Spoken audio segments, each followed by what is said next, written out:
Hi everyone, and welcome back to another video. Today I wanted to talk about a new release here in the UK called Kirby's Rainbow Paintbrush. This has actually been available in the US for a couple of months now, but just released here on the, I think it was the 7th or 8th of this month. In America it's actually called Kirby's Rainbow Curse.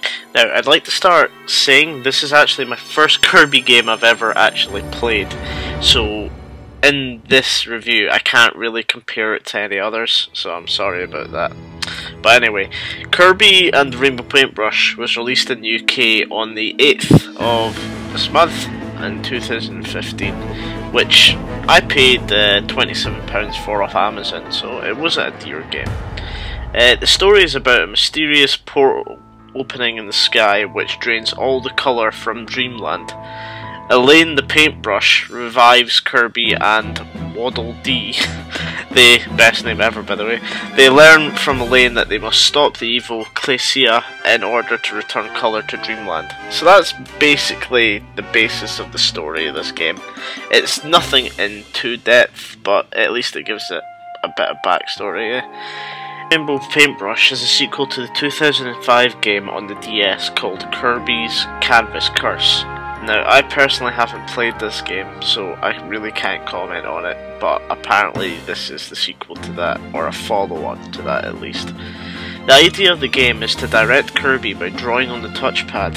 When drawing on the touchpad, a rainbow rope will appear which directs Kirby around the levels. The idea is to get Kirby from start to finish while collecting stars, chests, and fruit, food, whatever along the way.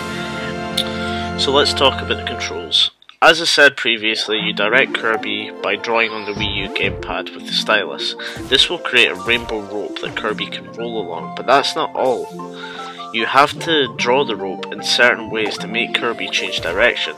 There are also a few other moves Kirby uses. One of these is to tap Kirby, which will give him a little boost. You also do this to defeat enemies. However, not all enemies can be defeated by this attack.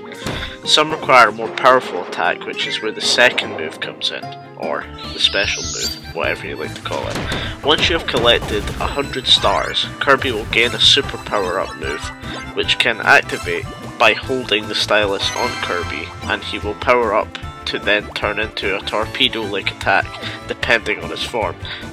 This will take out anything in its path, and you can also direct these by using the rainbow rope, again by drawing with the stylus. The controls in the game may be simple, but they feel very fluent. Like, what I mean by this is, like, it doesn't take much to draw stuff on the WiiU gamepad. It feels really nice. When you have played an hour or so of the game, you can effortlessly just direct Kirby from start to the finish of the level with ease. The art style in this game I'm really in love with. I just love the simple, bright, vibrant colours of the game that just makes it an absolute joy to play. You know, just typical Nintendo. However, this does bring us onto a slight problem I personally have with the game. The game looks beautiful on an HD TV. The colours just pop, and you can really see the clay art style that they tried to create in this game.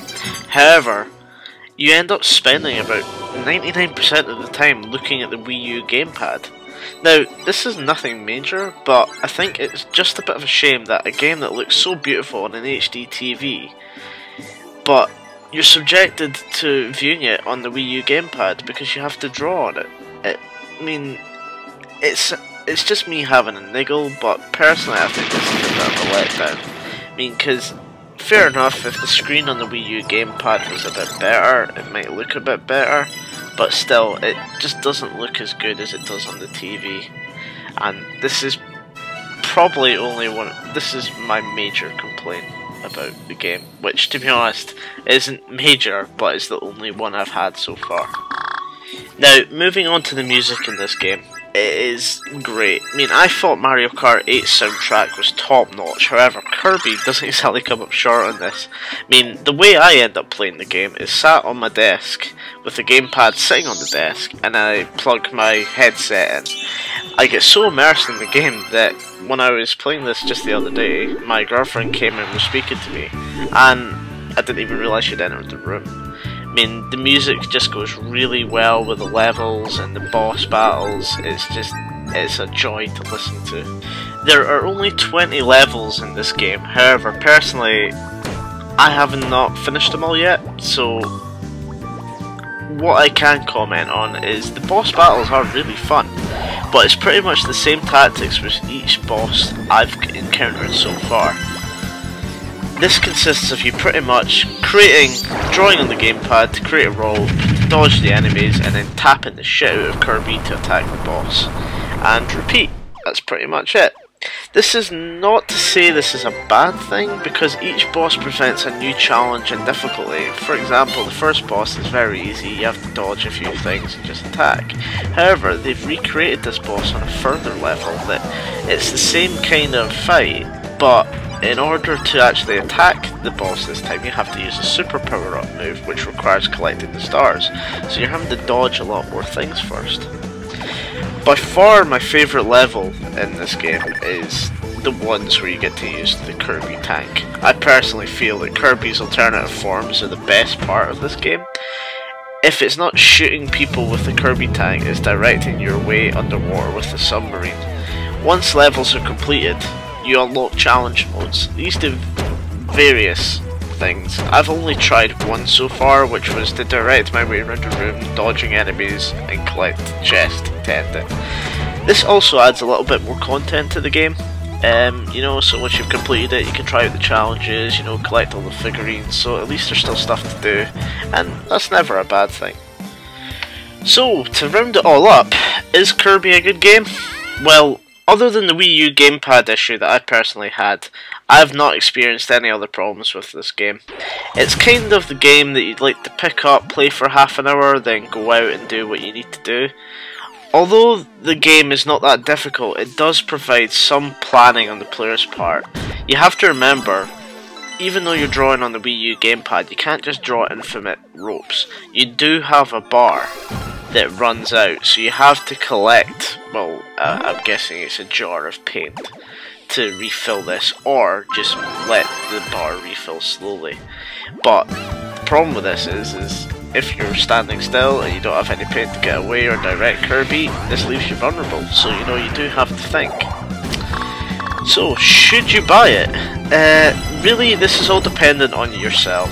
If you want a game that is not too difficult and you don't want to spend tremendous amount of hours, then yeah, sure, I'd say pick it up. I think you'll really enjoy it. However, if you want a game with complex puzzles, in-depth story, I'd say probably give this one a miss. Well, anyway guys, I hope you enjoyed this quick review. If you like, comment, subscribe, whatever you want to do, and I'll see you again next time. Cheers.